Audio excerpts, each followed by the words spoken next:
Ahora vamos a regresar después de 6 meses a nuestro estudio de la primera epístola de Pablo a los tesalonicenses. Y estamos en capítulo 4, los versículos 13 y 14. Y desde este versículo y adelante, aún en capítulo 5, Pablo va a hablar acerca del futuro, el regreso, la segunda venida de Jesucristo. Y podemos ver que en la mente de los tesalonicenses ellos tenían muchas preguntas. Nosotros también tenemos varias preguntas acerca del futuro y acerca de, pues, si esto, entonces, ¿qué acerca de aquello, etcétera? Y podemos ver unas de las preguntas en la mente de los tesalonicenses en esos versículos. Entonces vamos a leer nuestro texto y luego entraremos en el sermón. Dice Dios por medio de Pablo en 1 de Tesalonicenses 4, 13 y 14. Tampoco queremos, hermanos, que ignoren acerca de los que duermen, para que no se entristezcan como los demás que no tienen esperanza. Porque si creemos que Jesús murió y resucitó, de la misma manera Dios traerá por medio de Jesús y con él a los que han dormido. Podemos ver entonces fácilmente la pregunta en la mente de los tesalonicenses. Ellos saben que Cristo viene, que Cristo va a regresar. Y saben que cuando Cristo regresa será un evento de salvación final para el pueblo de Dios. Cristo vendrá para rescatar a su pueblo. Entonces la pregunta en la mente de los tesalonicenses es, pero si Cristo viene, si Cristo regresará para salvar a su pueblo en un sentido final, para rescatarnos, ¿qué pasa si nosotros no estamos aquí cuando regrese? Si nosotros moremos, si yo muero antes de la venida de Jesús, voy a perder, voy a ser excluido de este evento de salvación cuando Cristo regresa. ¿Están perdidos los muertos si mueren antes de la venida de Jesucristo?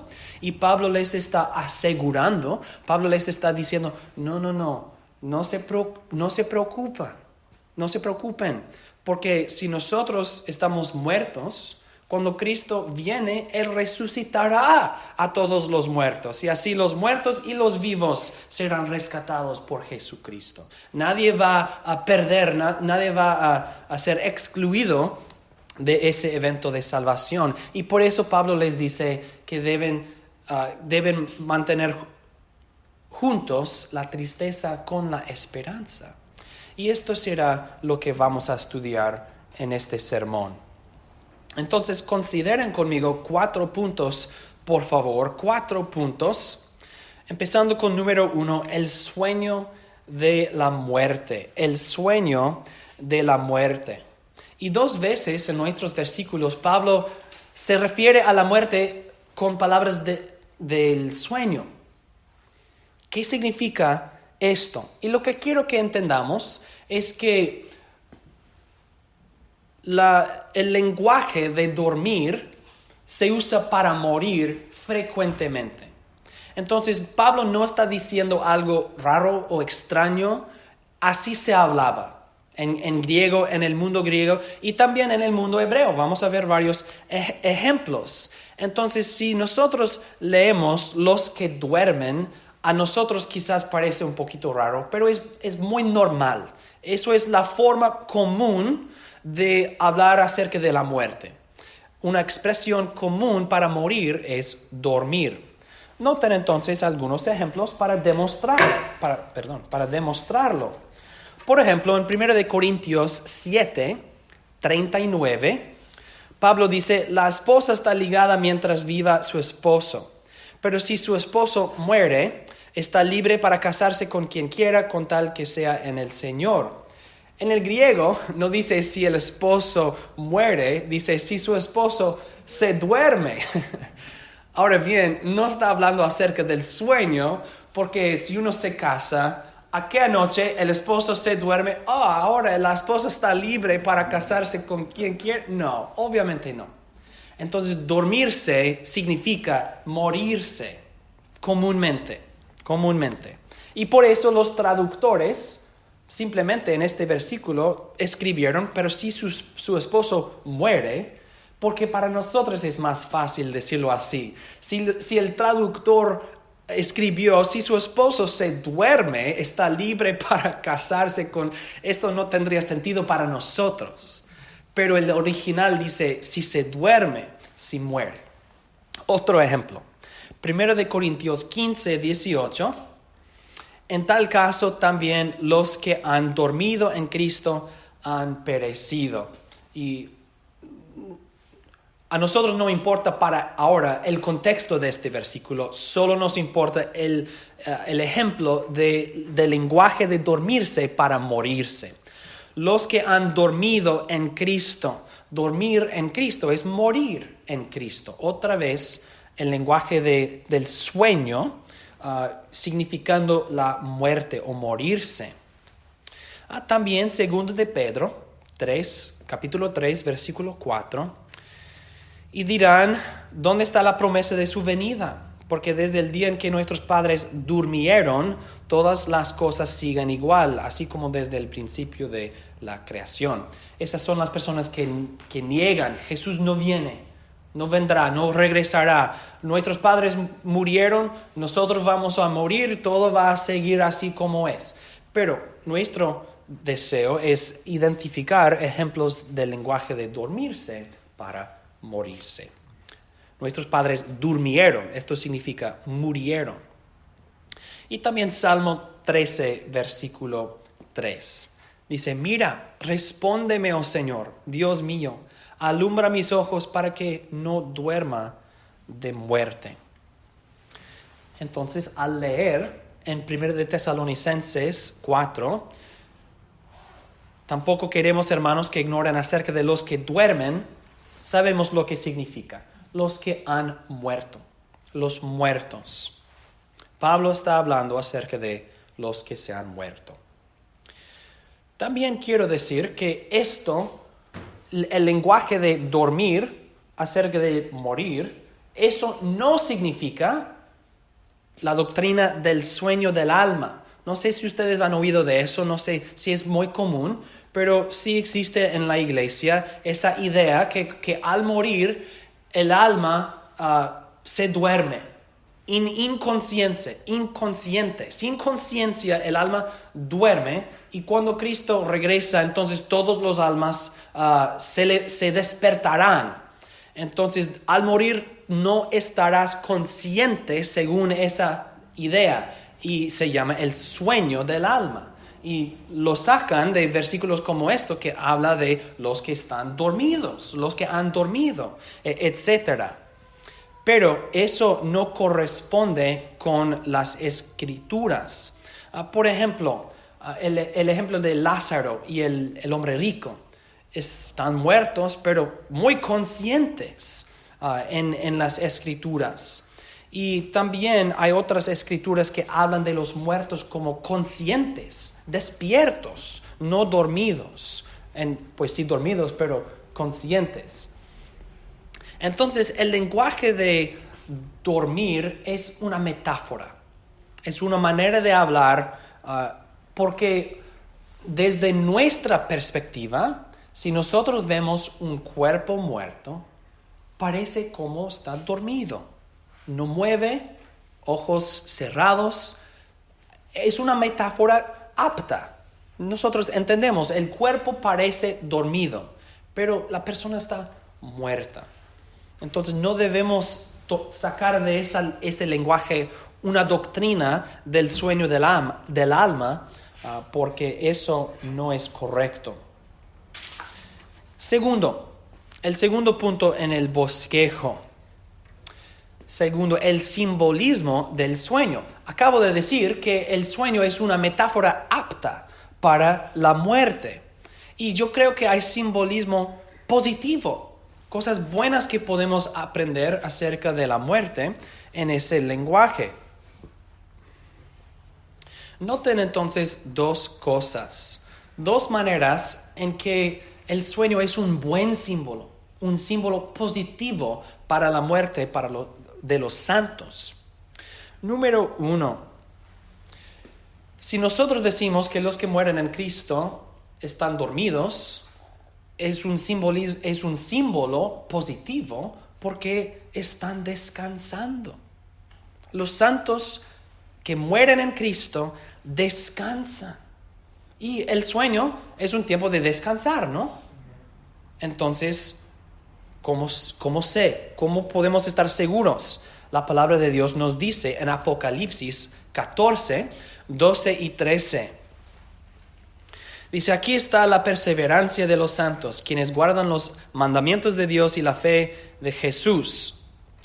Y oí una voz del cielo que decía, escribe, bienaventurados los muertos que de aquí en adelante mueren en el Señor. Sí, dice el Espíritu, para que descansen de sus arduos trabajos, pues sus obras les seguirán. Entonces vemos que en esta vida debemos perseverar con arduo trabajo. Y al morir, nosotros no entramos en otro nivel de arduo trabajo. Al morir entramos en un estado de descanso y bienaventuranza. Bienaventurados los muertos, descansen de sus arduos trabajos. Entonces, si yo digo que el que muere está dormido o ha dormido, es una metáfora apta porque está descansando. Su alma está descansando. Ya no tiene que trabajar, ya no tiene que luchar, ya no tiene que perseverar porque ha llegado al final. Ha concluido su carrera. Amén. Sí.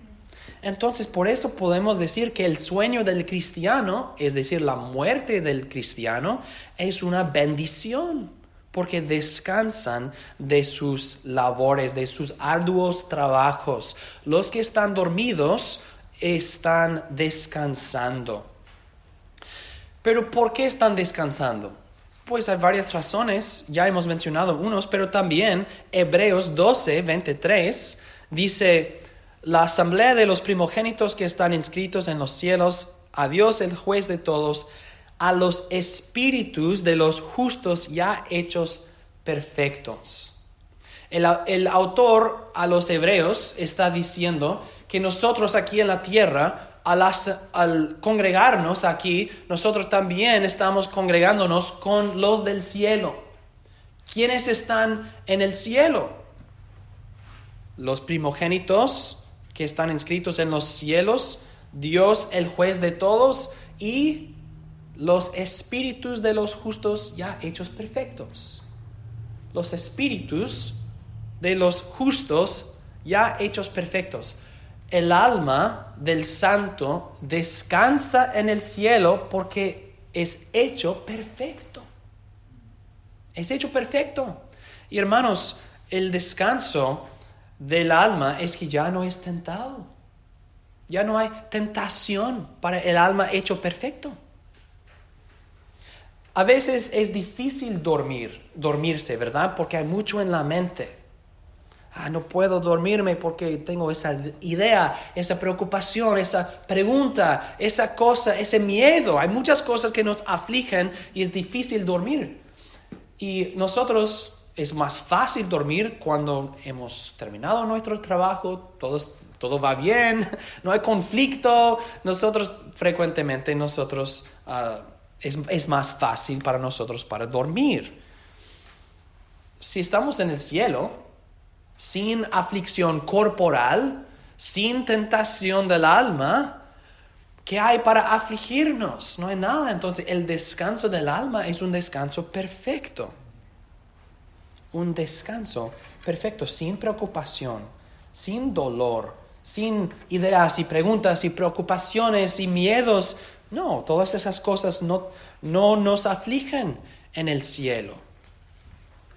Entonces yo creo que, pues no importa si yo lo creo, pero yo creo que el sueño es un buen símbolo para la muerte de un santo porque se refiere al descanso al descanso. Y los muertos en Cristo descansan de sus arduos trabajos porque ya son hechos perfectos.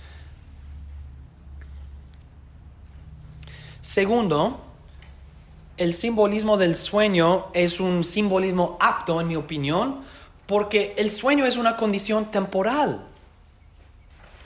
El sueño es una condición temporal. Estamos nosotros despiertos. Hace unas horas, yo creo que la mayoría de nosotros estábamos dormidos. Nosotros nos dormimos y luego nos despertamos y luego dormimos, etc. Es una condición temporal. Es algo que descansamos para un tiempo o por un tiempo. Y la muerte del santo, la muerte del cristiano, su condición del cuerpo separado del alma, eso también es una condición temporal, no permanente. Los que han dormido, los que están muertos en Jesucristo, son almas sin cuerpos para ahora, pero no será así para siempre, ¿verdad? Porque ¿qué? Pues eso es el punto de Pablo. Si Jesús murió y resucitó, ¿qué? Resucitó. De la misma manera Dios traerá por medio de Jesús y con él a los que han dormido. Ahora están dormidos en el sentido de muertos, almas separados de sus cuerpos, pero cuando Cristo regresa, cuando viene, entonces resucitará a los muertos, reunirá a sus cuerpos y sus almas, obviamente nuevos cuerpos gloriosos. Entonces el sueño es una metáfora apta para la muerte de un santo porque es una condición de descanso, pero también una condición temporal. Noten lo que dice Juan en Apocalipsis 6, 9 al 11. Dice Juan: vi debajo del altar las almas de los que habían sido muertos a causa de la palabra de Dios y del testimonio que ellos tenían. Y clamaban a gran voz diciendo: ¿hasta cuándo, oh soberano Señor, santo y verdadero, no juzgas y vengas nuestra sangre sobre los que moran en la tierra? Y a cada uno de ellos le fue dado un vestido blanco, y se les dijo que descansaran todavía un poco de tiempo, hasta que se completase el número de sus consiervos y sus hermanos que también habían de ser muertos como ellos. Noten la frase, que descansaran todavía un poco de tiempo. Es decir, váyanse a sus camas, duérmanse un poquito, descansen, porque eso no será permanente. Descansen. Y al despertarse, al ser resucitado, entonces será el fin, será la resurrección. Entonces nuestro descanso es una condición temporal. Descansen todavía un poco de tiempo. Un poco de tiempo. Es como cuando llega la Navidad. Nosotros les decimos a nuestros niños: a las camas, duermen por favor, porque al despertarte será la Navidad. Y los niños dicen: ok, yo soy más motivado a dormirme porque así yo puedo pasar el tiempo de la noche para llegar a la Navidad de la mañana. Y no es una metáfora muy buena, pero nosotros entendemos también que al morir estoy entrando en una condición temporal cuya conclusión es la gloria de la resurrección. Entonces vamos a descansar todavía un poco de tiempo. Y por eso, cuando nosotros leemos que Pablo se refiere a los muertos como los dormidos, y ese lenguaje, debemos entender, número uno, ya lo hemos dicho, eso es el lenguaje común para morir, pero aunque sea común, esto no significa que no hay simbolismo. Hay simbolismo positivo en el lenguaje de dormirse, porque significa descanso y significa una condición temporal. Vamos a seguir al tercer punto entonces, la fuente de nuestra esperanza. La fuente de nuestra esperanza.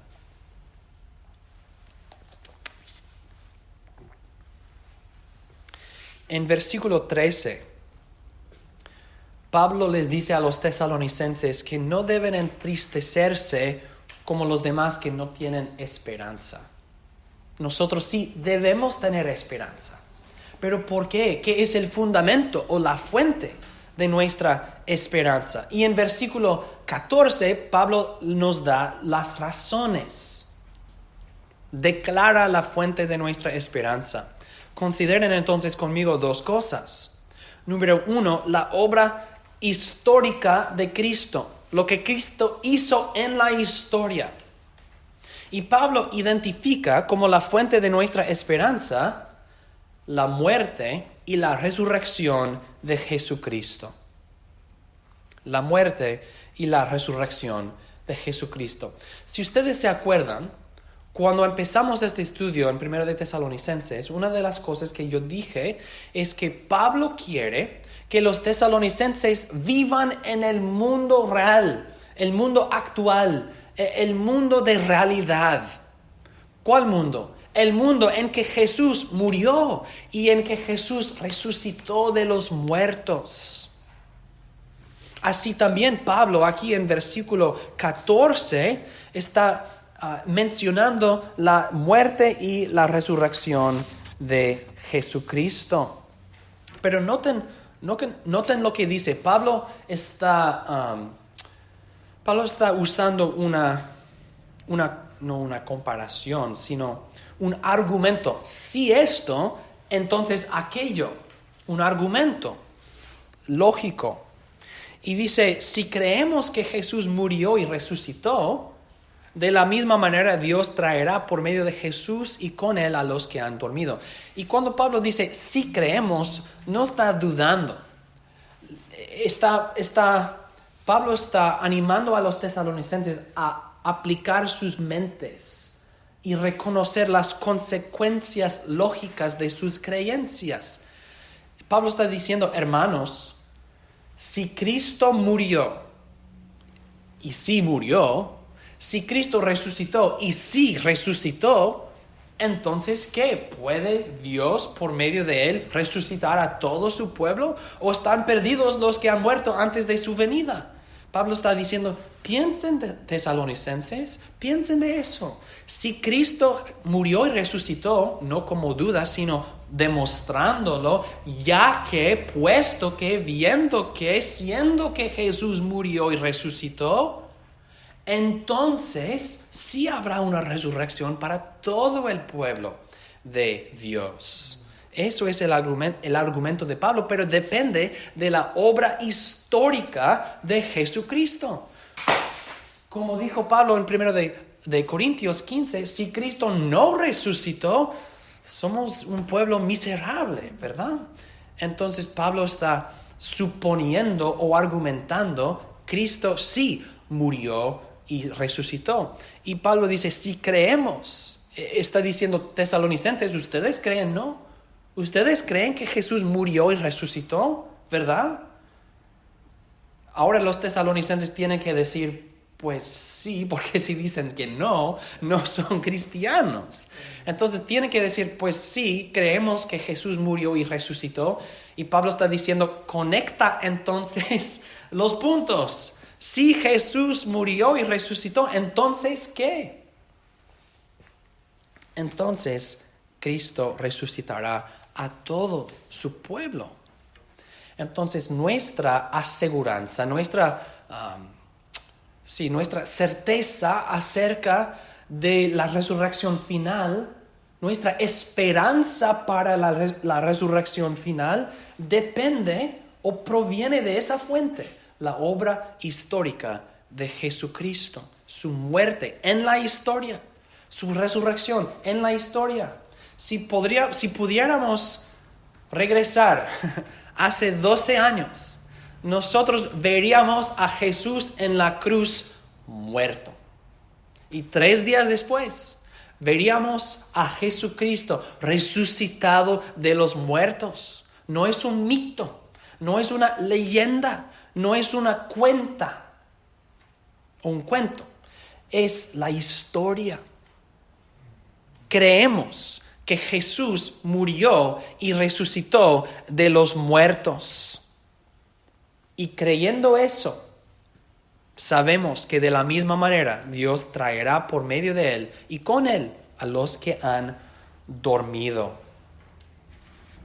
Si nosotros moremos en Jesucristo, seremos levantados, resucitados en Jesucristo.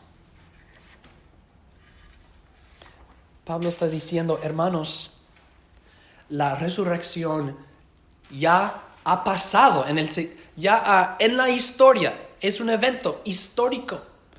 Hay una resurrección final y general, pero el primogénito de entre los muertos ya se ha resucitado, Jesucristo.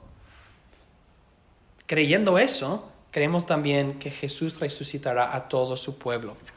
Entonces, Pablo les dice, hermanos, nosotros no creemos en un modelo teórico, en una filosofía abstracta de ideas, sino un evento histórico.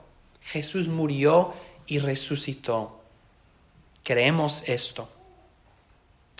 Y también la fuente de nuestra esperanza es no solamente la obra histórica de Jesucristo, sino también el poder de Dios. Pero otra vez, no el poder de Dios en abstracto, sino el poder de Dios que ha sido probado, demostrado, visto por los hombres. Porque Pablo dice que creemos que Jesús murió y resucitó. De la misma manera, Dios traerá por medio de Jesús y con Él a los que han dormido. ¿Por qué creemos? ¿Por qué tenemos esperanza que Dios traerá con Él y por medio de Él a los que han dormido? Porque Dios ya lo hizo con Jesucristo.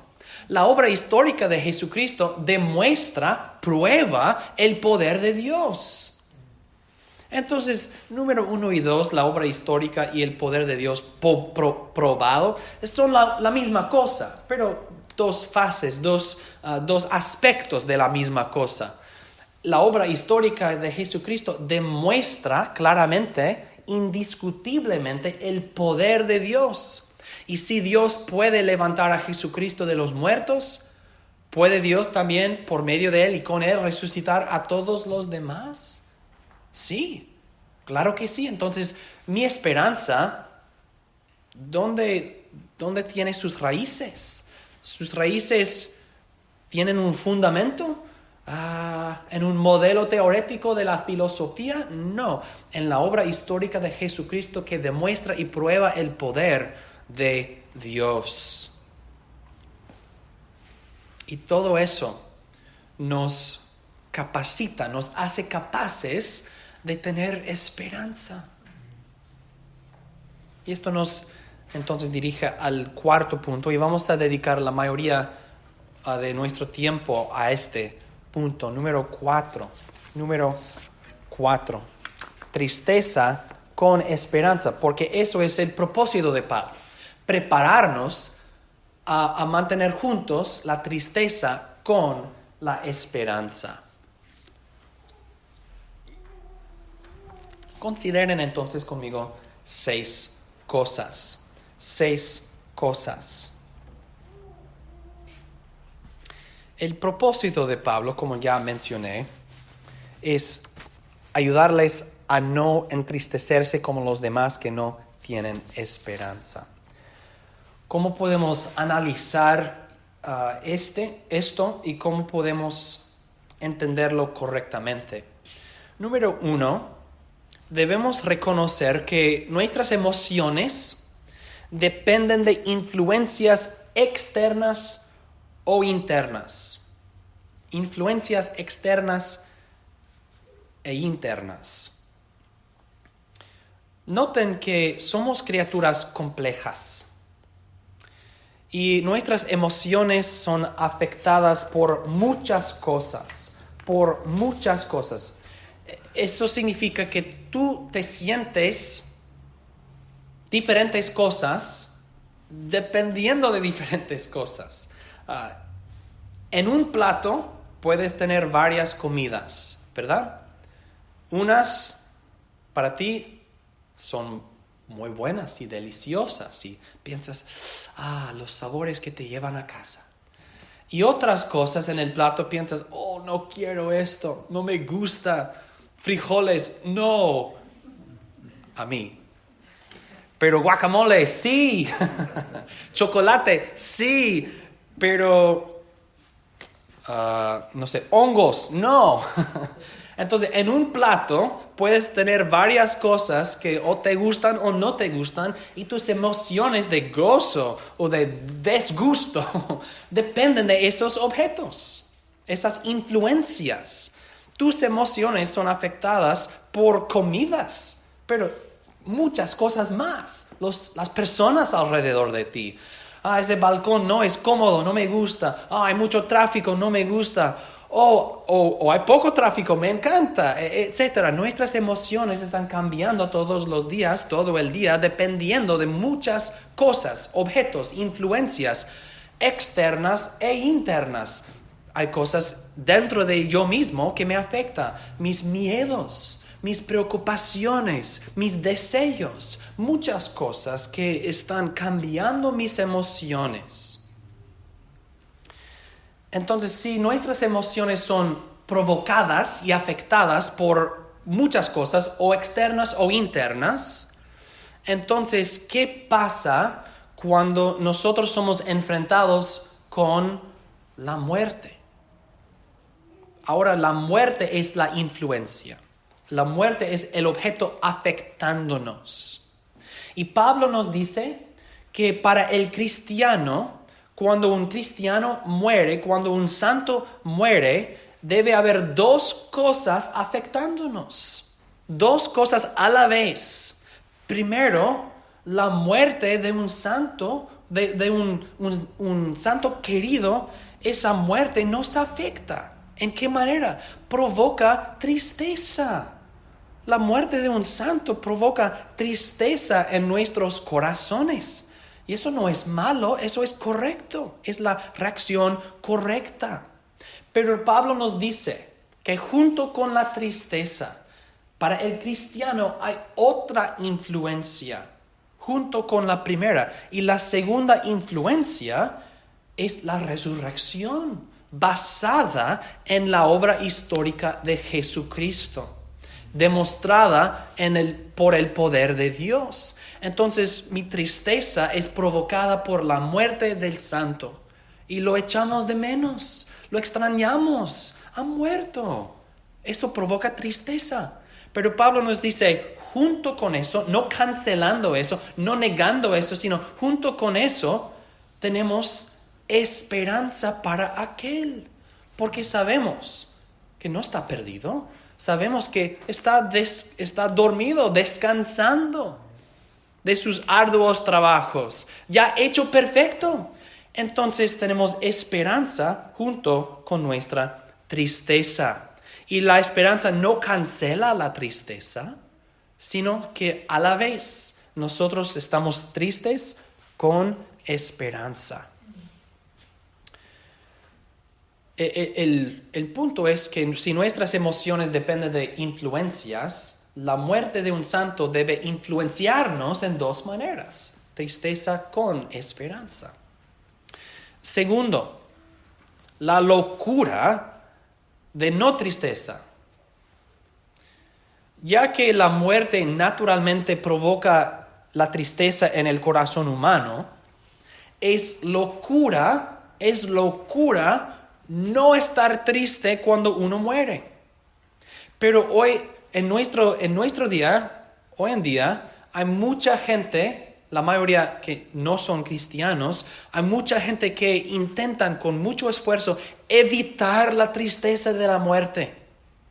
Celebran la vida de la persona o tienen una fiesta para en cualquier manera evitar la tristeza de la muerte. Pero es locura no estar triste.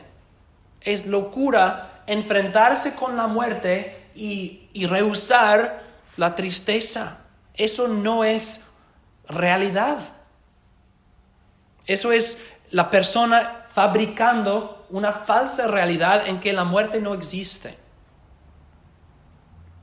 En que la gente simplemente se desaparece. Y no están aquí, pero no sé qué pasó. Así piensan, aunque no hablan así. Están engañándose a sí mismos a propósito. Y es locura. Es locura. El corazón humano, ¿cómo responde a la muerte? Con tristeza.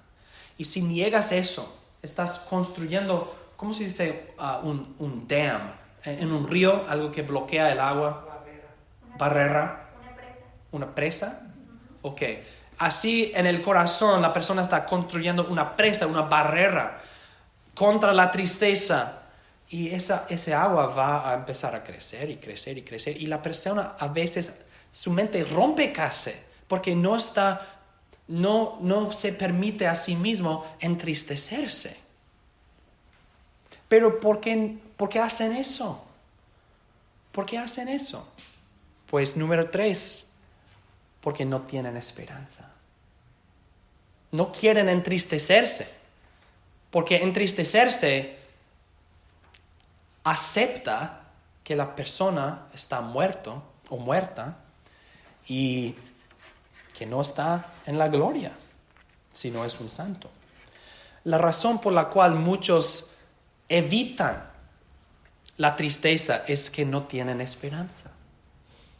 La desesperanza para ellos es una enfermedad que les afecta en todo. Para aquellos, la muerte, no hay nada bueno en la muerte. La muerte de aquel no dirige a algo mejor. La muerte de aquello no es un lugar mejor. En inglés decimos frecuentemente, pues no se debe decir eso acerca de... Es una frase común. En inglés decimos, they're in a better place now. Están en un lugar mejor ahora. La gente se engaña a sí mismo con esas palabras. Y la persona que se entristece está aceptando que no están en un lugar mejor. Tiene que engañarse, sí están en un lugar mejor y por eso no tenemos que estar tristes, así con ilusiones de la mente. Y es una cosa horrible contemplar, pero es la verdad que los que mueren afuera de Jesucristo, ellos serán condenados y castigados para siempre en el infierno.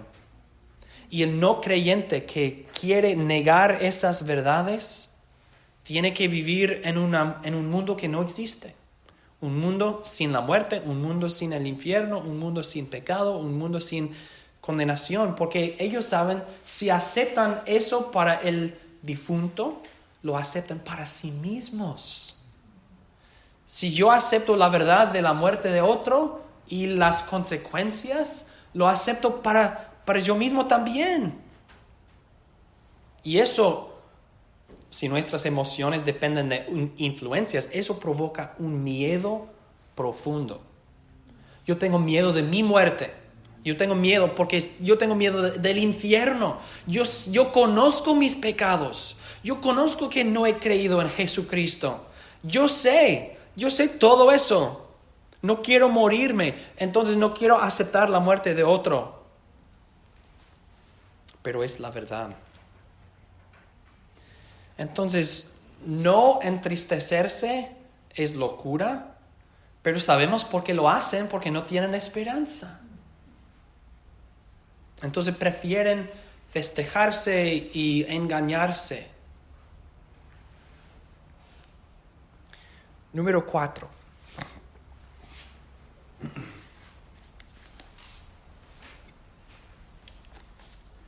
El primer punto dijo que nuestras emociones dependen de muchas influencias. Número 4 dice que nuestras emociones deben responder a la realidad. No toda influencia es una buena influencia y tenemos que controlar nuestras emociones y conformar nuestras emociones a la realidad. Entonces, como cristianos, debemos arraigar nuestras emociones, conformar nuestras emociones a la realidad. ¿Cuál realidad? La realidad de la obra histórica de Jesucristo y el poder de Dios demostrado, probado a nosotros. Así dice Pablo. Pablo dice, para que no se entristezcan como los demás que no tienen esperanza. Porque si creemos que Jesús murió y resucitó, de la misma manera Dios traerá por medio de Jesús y con él a los que han dormido. Y Pablo dirá unos versículos después, entonces anímen los unos a los otros con estas palabras. ¿Por qué puedo yo ser animado? Eso es una palabra de emoción. ¿Por qué serán mis emociones levantados? Porque yo sé que Jesús murió y resucitó. Entonces, sí, yo me entristezco al ser enfrentado con la muerte de una persona. Eso es la reacción correcta. Pero si es un santo, yo adjunto con la tristeza la esperanza.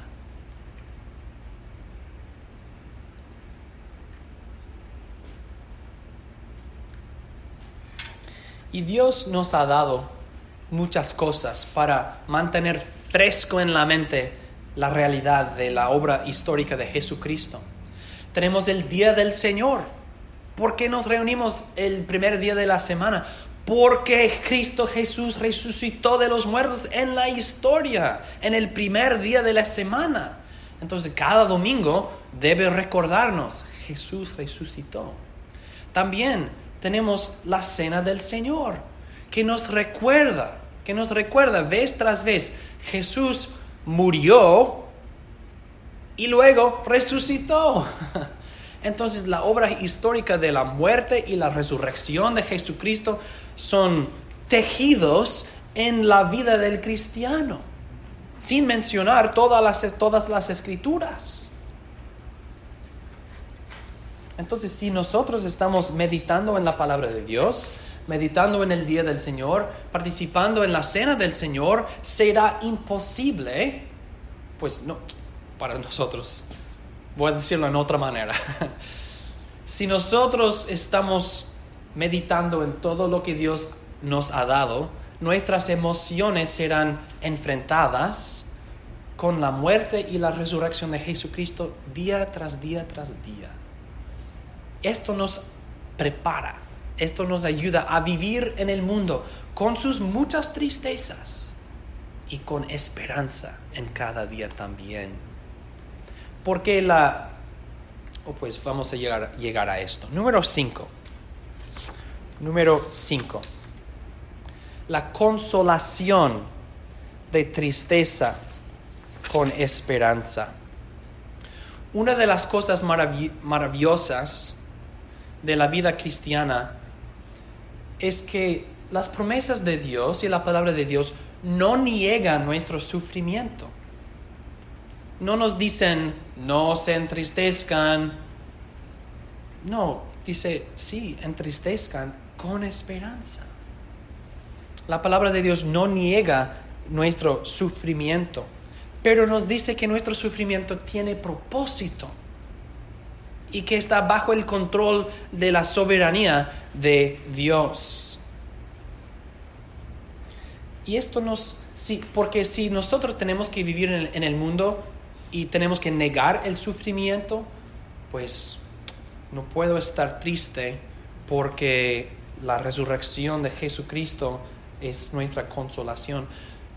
Ahora es locura otra vez no entristecerse, pero Dios nos prepara para entristecerse hasta un punto. Hay un límite en nuestra tristeza. Nosotros no estamos locos con tristeza, aullando por días y meses y años. ¿Dónde está la persona? No, sí nosotros nos entristecemos, pero hay un fin, hay un límite, hay un nivel para nuestra tristeza, porque sabemos que la muerte del santo merece tristeza, pero con esperanza. Entonces lo que quiero decir es que no somos conquistados por nuestros sufrimientos y nuestras tristezas. Y el Evangelio, las buenas nuevas y las promesas de las Escrituras nos ayudan a no ser conquistados por esas cosas.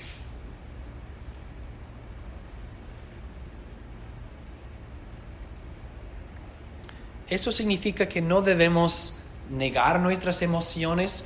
Voy a ser el hombre que no se entristece y nunca llora. Pero quiero llorar. No, cada persona, sea hombre o mujer, debe controlar sus emociones, porque nuestras emociones deben responder a la realidad y debe haber límites en nuestras emociones. Entonces, si un santo muere, hay mucha consolación en tristeza con esperanza, porque esto nos permite a pasar por el tiempo de tristeza. Eso es muy importante para el ser humano, tener un tiempo de entristecerse, tener un tiempo para poder llorar y dejar, to release, dejarlo salir, dejar la tristeza salir. Eso es importante para el ser humano. Pero al salir, nosotros por la esperanza regresamos a la normalidad, regresamos a nuestra confianza y así pasamos por un proceso sanador, un proceso terapéutico, un proceso que cura el alma, catártico. Entonces, hermanos, hay consolación de tristeza hay consolación en tristeza con esperanza. Finalmente, para cerrar, yo leí en un sermón de un pastor del siglo XVII, de una iglesia bautista. En su sermón dijo acerca de los hermanos muertos, los que han dormido, los santos que han muerto en el Señor. Dijo él: no están perdidos, sino adelantados. Nos han precedido.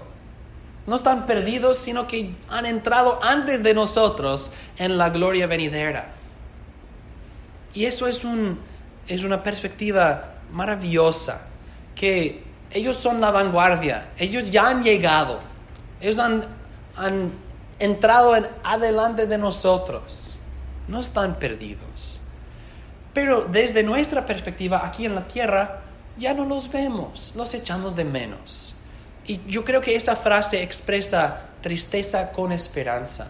No están perdidos, pero no están con nosotros, entonces estamos tristes. Pero nos han adelantado, entonces ya están en la gloria y podemos tener esperanza para ellos.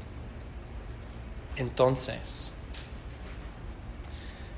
hermanos, sean ustedes animados con esas verdades, que Cristo murió y Cristo resucitó de los muertos, y por eso, creyendo eso, nosotros sabemos que todos los que mueren antes de su regreso no están perdidos, sino adelantados.